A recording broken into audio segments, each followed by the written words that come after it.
დღეს მარნეულის მუნიციპალიტეტის გამგებელი სოფელ წერეთელში მოსახლეობას შეხვდა და მათ პრობლემებს გაეცნო. ადგილობრივებს ძირითადად დასალევი წყლისა და გზის პრობლემა აწუხებთ, რაზეც პაატ აბრამიშვილმა ახლო მომავალში აღნიშნულის მოგვარებას დაპირდა. ადგილობრივებმა დღევანდელი შეხვედრა კი დადებითად შეაფასეს და კმაყოფილებაც გამოთქვეს. ჩვენი ქუჩა არის ომში დაღუპული გია რომელაშვილის სახელობის. ქუჩის მაცხოვრებლები ვითხოვთ ქუჩის თავში გაკეთეს ტრაფარეტი მისი სახელობის. უთხარი გამგებელს და დამპირდა გაკეთებას. მეორე მოვითხოვეთ საყოველების გადასასვლელი გზაზე ნიშანი. და ამაზე თანხმობა გვითხრა. მადლობელი ვარ ყველაფრისთვის თუ ამას გააკეთებს. ძირითადად გვინდოდა სასოფლო-სამეურნეო ვაუჩერების შესახებ. უთხარით დამატებითიებში იქნება ჯერ არ მიგვიღია სასოფლო-სამეურნეო ვაუჩერი, შევეკითხე გამგებელს და მითხრა რომ ამ კვირაში აუცილებლად იქნება და გადაწყვეტა ეგ პრობლემაა.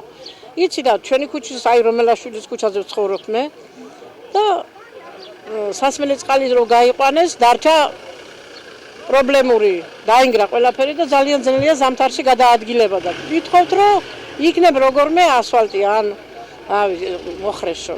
და მოასწორონ ეს არის ჩვენი პრობლემა. გამგებელი დაგვპირდა ნელ-ნელა ყველაფერი იქნება. ისე ახალი მთავრობა არის ჯერჯერობით ახლა. ერთი ძველებური ანდაზა ასეა, ერთი დაკვრის სოფელი არაშენებულა, ნელ-ნელა ყველაფერი გაკეთდება. დღეს შეხვედრა მქონდა სოფელ წერეთელში. ამ სოფელში პრობლემა ძალიან ბევრი არის. არის წყლის პრობლემები, არის გზის პრობლემები. ჩვენ ახლა ვიწყებთ 9 კილომეტრიანი მისადენის, ამორჩეულ მისადენის გაუქმებას და უნდა ახალი გაყვანილობა უნდა გავაკეთოთ აუცილებლად წყლის. გზის საფარი კეთება ასფალტი, მესამე მეოთხე უბანი არის ეს. დაიგება ასფალტი.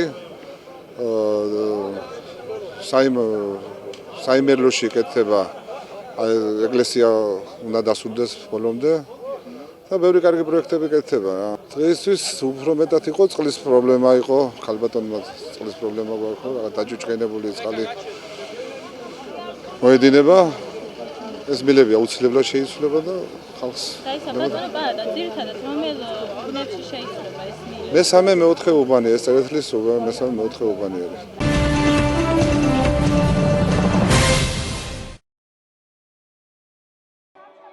მარნეულის კულტურის სახლში დედაენის დღისადმი მიძღვნილი ღონისძიება გაიმართა. ღონისძიებაზე კულტურის სახლში არსებულმა ანსამბლებმა ქართული ხალხური ცეკვები და სიმღერები წარმოადგინეს. როგორც ქართველმა, ასევე არაქართველმა მონაწილეებმა ქართული ენის თემატიკაზე შექმნილი რამდენიმე ცნობილი ლექსიც წაიკითხეს. სიტბო გინდა, გულის სიტბოს გაგიყობ, საქართველოს არავერ შეველევი, ჩემს მიწაწყალს აბა როგორ გაგიყობ. დამსწრე საზოგადოებას შორის იმყოფებოდა მარნეულის მუნიციპალიტეტის გამგებელი და გამგეობის წევრებიც. დედაენის დღე მარნეულში ყოველწლიურად სხვადასხვა ღონისძიებებით აღინიშნება.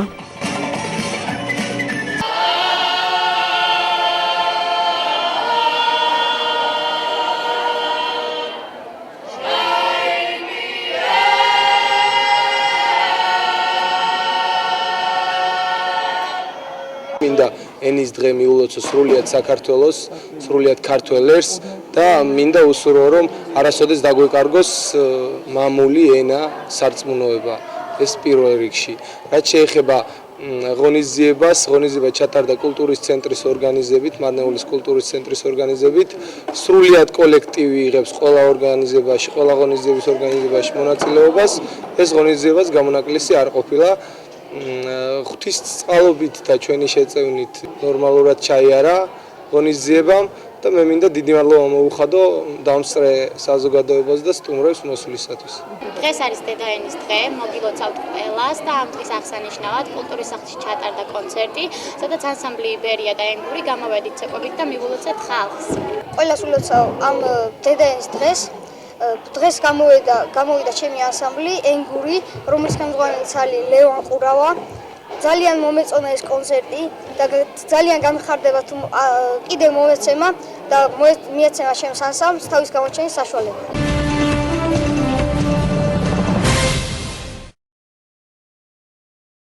მარნეულში სპორტულ კომპლექს ატა ჰოლდინგში ინტელექტის დღე გაიმართა, რომელიც წარმოადგენს ინტელექტუალურ თამაშს რასად როდის.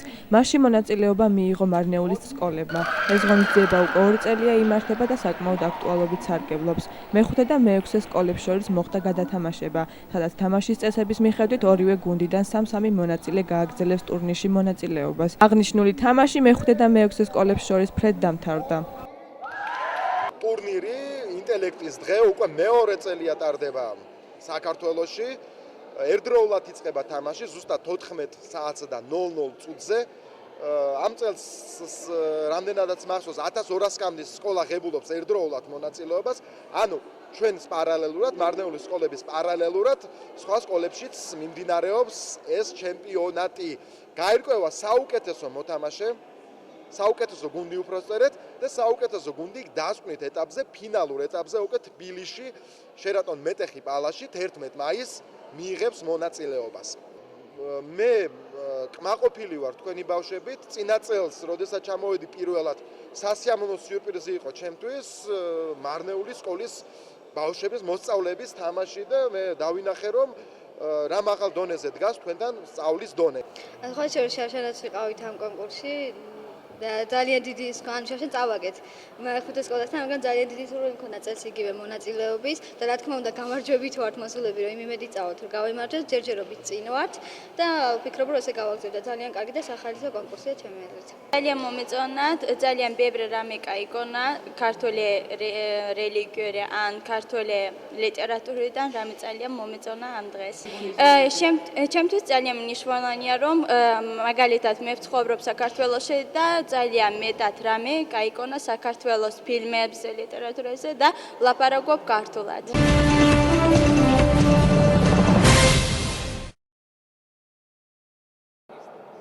მარნეულის სპორტულ გამაჯანსაღებელ კომპლექსში სპორტის ერთ-ერთი სახეობის მკლავჭიდის ღია ტურნირი ჩატარდა. მასში მონაწილეობა სხვადასხვა წონით კატეგორიაში მარნეულის მასშტაბით 100-მა ახალგაზრდამ მიიღო. ტურნირის მსვლელობას ესწრებოდა მარნეულის მუნიციპალიტეტის გამგებელიც.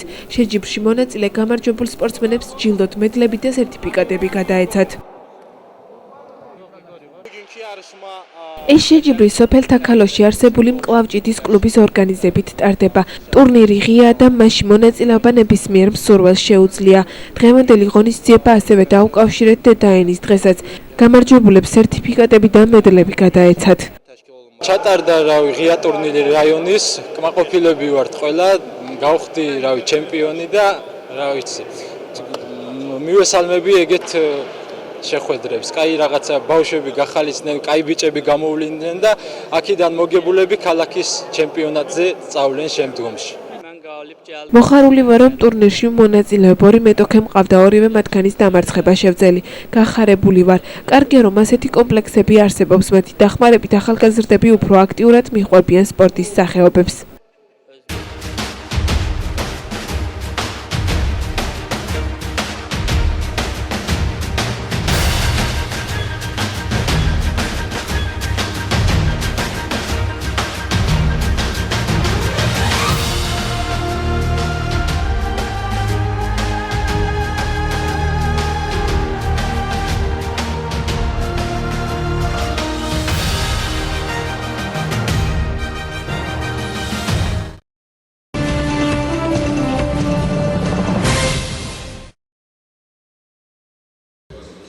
საგარეო საქმეთა სამინისტროს ინფორმაციით, საქართველოს პრემიერ-მინისტრი დღეს გერმანიაში მარშალის ფონდის ეგიდით გამართულ კონფერენციაში მიიღებს მონაწილეობას. დავით ზალკანიანის განცხადებით, ბიძინა ივანიშვილი ყურადღებას საქართველოში მიმდინარე რეფორმებზე გაამახვილებს. საგარეო საქმეთა მინისტრის მოადგილის თქმით, პრემიერ-მინისტრს პარლამენტის თავმჯდომარე, ეკონომიკისა და საგარეო საქმეთა მინისტრები, საპარლამენტო უმრავლესობის წარმომადგენელი და ევროპულ და ევროატლანტიკურ სივრცეში სახელმწიფო მინისტრი ახლავს. პრემიერ-მინისტრი ბატონი ბიძინა ივანიშვილი არის მიწვეული მარშალის ფონდის ეგიდით გამართულ კონფერენციაზე.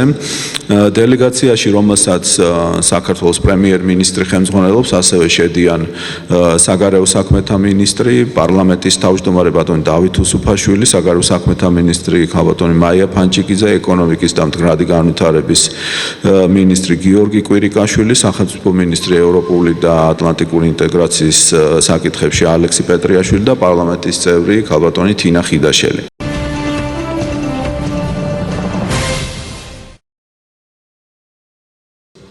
12 აპრილს გამართულ საქართველო-ამერიკის სტრატეგიული პარტნიორობის ქარტის დემოკრატიზაციის ჯგუფის შეხვედრას საგარეო საქმეთა მინისტრის მოადგილემ უპრეცედენტო უწოდა. დავით ზალკანიანის განცხადებით ღონისძიება განსხვავებული სახის იყო და მას საქართველოს ხელისუფლების ყველა შტოს წარმომადგენლებთან ერთად საპარლამენტო უმცირესობის წევრებიც ესწრებოდნენ.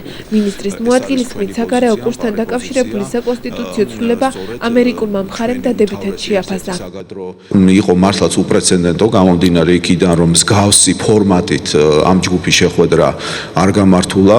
წარმოადგენილი იყო საქართველოს ხელისუფლების ყველა შტოს წარმომადგენელი, როგორც აღმასრულებელი, ისე საკანონმდებლო, სასამართლო ხელისუფლების წარმომადგენლები. მნიშვნელოვანია ის ფაქტი და ეს განსაკუთრებით აღნიშნეს ჩვენმა ამერიკელებმა პარტნიორებმა, რომ ამ ასეთი სახის ფორმატში პირველად მონაწილეობა მიიღო ასევე უმცირესობის წარმომადგენელმა, რასაც ადგილი არ ქონია წინა შეხვედრების დროს.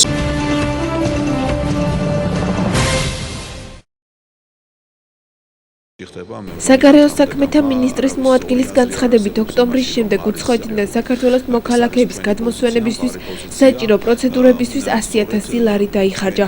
დავით ზალკანიანის თქმით, სამინისტრო საქართველოს ყველა მოქალაქის ტრაგედიას იზიარებს. თითოეული ჩვენი მოქალაქის ტრაგედია ჩვენთვის არის ძალიან ახლოს გაზიარებული.